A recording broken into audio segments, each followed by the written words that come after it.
Hello friends, welcome back to my channel. तो आज हम देखने वाले हैं पोएट्री के first lesson character of a happy life से स्टैंजा का रेफरेंस, कॉन्टेक्स्ट और एक्सप्लेनेशन हम कैसे लिखेंगे। सबसे पहले हम इसका रेफरेंस देखते हैं। रेफरेंस का मतलब संदर्भ होता है हिंदी में, और इसमें हमें लिखना होता है कि ये किस पोएम से लिया गया है और इसके लेखक कौन है।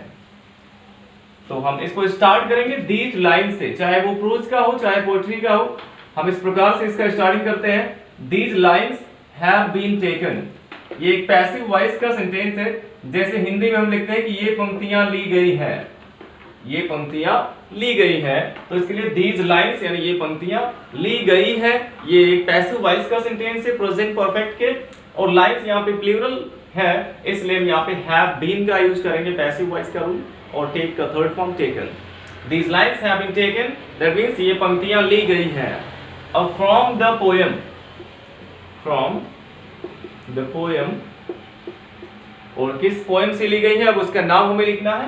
Character of a happy life, character of a happy life, character of a happy life. और इसको आप चाहें तो इसको अंडरलाइन भी कर सकते हैं। जो भी पोएम का नाम होगा, जो भी हमारा पोएम का नाम होगा उसे हम उसको अंडरलाइन करके लिखेंगे। तो पोएम का नाम और पोएट का नाम हमें थोड़ा हाईलाइट करना होता है, इसलिए हम यहाँ पे नीचे अंडरलाइन भी इसको कर सकते हैं। तो ये हो गया इसके पोएम का नाम, character of A happy life, और इसके बाद हमें इसके पोएट का नाम लिखना है। तो अगर हमें पोएट्री का रेफरेंस लिखना है तो हम वहाँ पे लेसन के नाम के बाद कंपोज्ड बाय का यूज करते हैं, कंपोज्ड बाय। और अगर प्रोज का है तो रिटन बाय हम लिखते हैं। तो ये पोएट्री का एक स्टैंजा है, इसलिए कंपोज्ड बाय का हम यूज यहाँ पे करेंगे, कंपोज्ड बाय। अब इसके बाद इसके पोएट का नाम हमें लिखना है, तो उसको भी हम यहाँ पे डबल इन्वर्टेड कॉमा के अंदर या तो लिख सकते हैं। सर हेनरी वॉटन ने लिखा है इसको, सर हेनरी वॉटन। और चाहे तो इसको भी अंडरलाइन कर सकते हैं, यानी कि ये पोएम का नाम और पोएट का नाम थोड़ा हाईलाइट होना चाहिए। आप चाहे तो इसके लिए हाईलाइटर का भी यूज कर सकते हैं। हाँ तो फ्रेंड्स, अब हम देखते हैं इसका कॉन्टेक्स्ट। और सबसे ज्यादा प्रॉब्लम लोगों को कॉन्टेक्स्ट लिखने में होती है कि आखिर इसमें लिखा क्या जाए। तो वास्तव में कॉन्टेक्स्ट वो होना चाहिए जो कि कॉन्टेक्स्ट पढ़ने के बाद ही हमको पता चल जाए कि एक्सप्लेनेशन इसका क्या होना चाहिए, एक्सप्लेनेशन में क्या लिखा गया होगा। यानी कि कॉन्टेक्स्ट हमें बहुत छोटा ही लिखना होता है, लेकिन उस पूरे एक्सप्लेनेशन का एक निचोड़ होना चाहिए। तो वास्तव में ये जो पोएम है, इस पूरे पोएम में एक व्यक्ति के लिए, एक खुशहाल जीवन के लिए कौन से एसेंशियल क्वालिटीज हैं, जो कि इंपॉर्टेंट क्वालिटीज हैं एक व्यक्ति को खुश रहने के लिए, वो सभी क्वालिटीज इस पोएम में बताई गई हैं। और इसके जितने भी स्टैंजा हैं, सभी स्टैंजा में लगभग ये चीजें बताई गई हैं। तो इसका हम एक ही कॉन्टेक्स्ट आपको बताएंगे, और इस पूरे पोएम से कोई भी स्टैंजा अगर आता है तो उसका कॉन्टेक्स्ट हम वही सेम लिख सकते हैं। तो हम यहाँ पे लिखेंगे कि in these lines the poet tells us. इन पंक्तियों में कवि हमें बताता है सम क्वालिटीज, यानी कुछ गुणों के बारे में। सम क्वालिटीज, हमें कुछ क्वालिटीज यानी कुछ गुणों के बारे में बताता है। दैट आर, दीज आर, यहाँ पे दीज का यूज करेंगे क्योंकि क्वालिटीज प्लूरल है, तो यहाँ पे हम दीज का यूज कर सकते हैं। These are essential, these are essential for a happy life। और अगर आप चाहें तो essential के स्थान पे आप important का यूज कर सकते हैं। तो in these lines the poet tells us some qualities।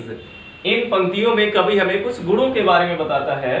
These are essential for happy life, जो एक खुशहाल जीवन के लिए important है, महत्वपूर्ण है।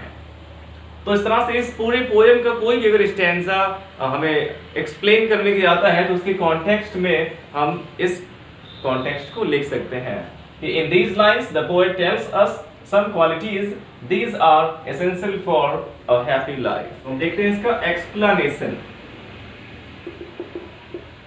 और सबसे पहले हम इसको हिंदी में बता देते हैं। हिंदी एक्सप्लेनेशन इसका क्या होगा कि who God does late and early pray। Late का यूज यहाँ पे शाम के लिए किया गया है और अर्ली का यूज किया गया है मॉर्निंग के लिए। तो कवि कहता है कि वह व्यक्ति जो सुबह शाम ईश्वर की प्रार्थना करता है, more of his grace than gift to lend, और केवल अधिकतर उसकी कृपा पाने के लिए, ना कि किसी उपहार के लिए, उसकी कृपा पाने के लिए। तो who entertains the harmless day with a well chosen book of friend, और एक व्यक्ति जो अपना दिन अच्छी पुस्तक को पढ़ने में या अपने फ्रेंड के साथ स्पेंड करता है, ऐसे ही लोग खुशहाल रहते हैं। तो देखिए फ्रेंड, इसका इंग्लिश में एक्सप्लेनेशन कैसे लिखते हैं। तो सबसे पहले यहां पर लिखेंगे कि in these lines the poet advises us. इन पंक्तियों में कवि हमें सलाह देता है। In these lines the poet advises us. इन पंक्तियों में कवि हमें सलाह देता है। क्या सलाह देता है? To have faith, to have faith in God, to have faith in God, यानी कि ईश्वर में विश्वास रखने की सलाह देता है। तो in these lines the poet advises us to have faith in God. इन पंक्तियों में कवि हमें ईश्वर में विश्वास रखने की सलाह देता है। एंड सेज दैट, और कहता है कि, एंड सेज दैट, और कहता है कि हमें सुबह शाम ईश्वर की प्रार्थना करनी चाहिए। That we should pray God, that we should pray God in the morning, कि हमें सुबह सुबह ईश्वर की प्रार्थना करनी चाहिए। as well as in the night, और रात में भी ईश्वर की प्रार्थना करनी चाहिए। तो and says that we should pray God in the morning as well as in the night, और कहता है कि हमें सुबह शाम ईश्वर की प्रार्थना करनी चाहिए। तो बहुत से हमारे सब्सक्राइबर ये भी पूछते हैं कि सर नाइट के पहले तो एट का यूज होता है, यहाँ पे आपने इन का यूज क्यों किया है? नाइट के पहले हम इन का भी यूज कर सकते हैं और एट का भी यूज कर सकते हैं। नाइट के पहले एट का यूज हम जनरली तब करते हैं जब कोई एक स्पेसिफिक टाइम की हम बात करते हैं रात में, और इन का यूज तब करते हैं जब रात में कभी भी किसी भी समय की बात होती है, तो वहां पे हम नाइट के पहले इन का यूज कर सकते हैं। तो इसमें पोएट हमें एडवाइस देता है कि we should pray God in the morning as well as in the night, हमें सुबह शाम ईश्वर की प्रार्थना करनी चाहिए। अब इसके बाद नेक्स्ट सेंटेंस है more of his grace than gift to lend. More of his grace यानी कि उसकी कृपा पाने के लिए। तो and we should worship God, और हमें ईश्वर की पूजा करनी चाहिए। वी शुड वर्शिप गॉड, और गॉड में जी कैपिटल लिखते हैं। वी शुड वर्शिप गॉड, हमें ईश्वर की पूजा करनी चाहिए। इन द होप ऑफ यानी कि की उम्मीद में। इन द होप ऑफ का मतलब के उम्मीद में। In the hope of his grace, उसकी कृपा के लिए हमें ईश्वर की पूजा करनी चाहिए, उसकी कृपा के लिए। And not of any other advantage, any other advantage. तो वी शुड वर्शिप गॉड, हमें ईश्वर की पूजा करनी चाहिए। In the hope of his grace, यानी उसकी कृपा पाने की उम्मीद में। And not of any other advantage, और ना कि किसी और अन्य लाभ की उम्मीद में।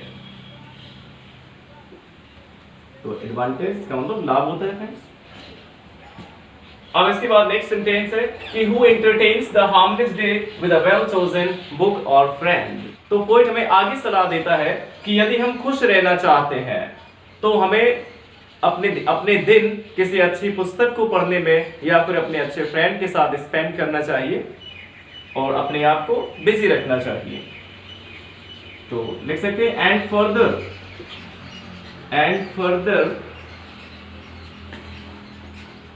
the poet advises us, और आगे कवि हमें सलाह देता है to keep ourselves busy, to keep ourselves to keep ourselves busy, यानी अपने आप को व्यस्त रखने की सलाह देता है with good book, with good books यानी अच्छी किताबों के साथ, विद गुड बुक्स और अ गुड फ्रेंड या फिर एक अच्छे मित्र के साथ।